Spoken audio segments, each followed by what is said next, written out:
Ով է պաշտպանում քեզ, երբ քո իրավունքները խախտվում են, երբ անարդարությունը գալիս է հենց այն համակարգից, որը պետք է պաշտպանի քեզ։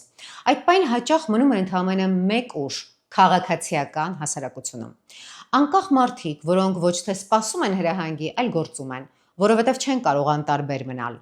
բայց հենց նրանք են հաճախ դառնում թիրախ։ Նրանց անվանում են գրանտակեր, օտարի շահեր սպասարկող, փորձում են արժեզրկել նրանց աշխատանքը,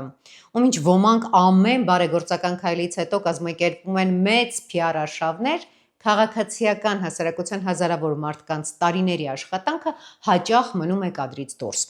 Սակայն հենց այդ մարդիկ են կանգնում այնտեղ, որտեղ ուրիշները շրջվում եւ հեռանում են։ Ծանոթացեք, Գայանե Աբրահամյան, ու նրա դատավճիրն է լինել չանտարբեր։ Նրա աշխատանքի շնորհիվ շուրջ 200 մանկատան շրջանավարտ ավելի մոտ են եղել բնակարանի իրավունքին։ Նա մասնակցել է 1988 թվականի փախստականների բնակարանային խնդիրների լուծմանը, աջակցել է 12,000 արցախահայերի հումանիտար օգնության կազմակերպմանը,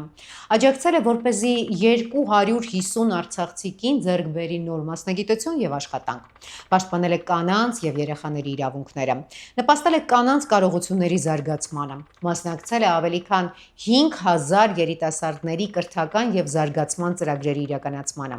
ներգրաված է եղել համայնքների զարգացման, ուսուցիչների վերապատրաստման ծրագրերում։ Պատգամավոր դառնալուց հետո արդեն մանկատան շրջանավարտների բնակարանային կացարանների հարցը լուծելու նամակներ, որ գրեցի նախարարություն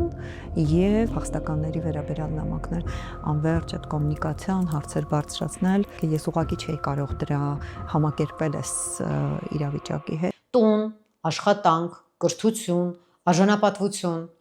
սա է քաղաքացիական հասարակությունը, սա է քաղաքացիական պատասխանատվությունը, սա է այն հիմքը, որի վրա կառուցվում է իրական ուժեղ պետությունը իր ինստիտուտներով։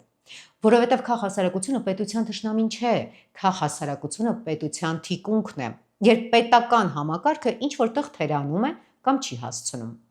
Մարդիկ, որոնք չեն կարողանում անտարբեր անցնել ուրիշի ցավի, դժբախտության կամ անարդարության կողքով, եւ գուցե հենց դրա համար են նրանք հաճախ դառնում անհարմար, որովհետև անտարբեր մարդը երբեք փոփոխություն չի պահանջում։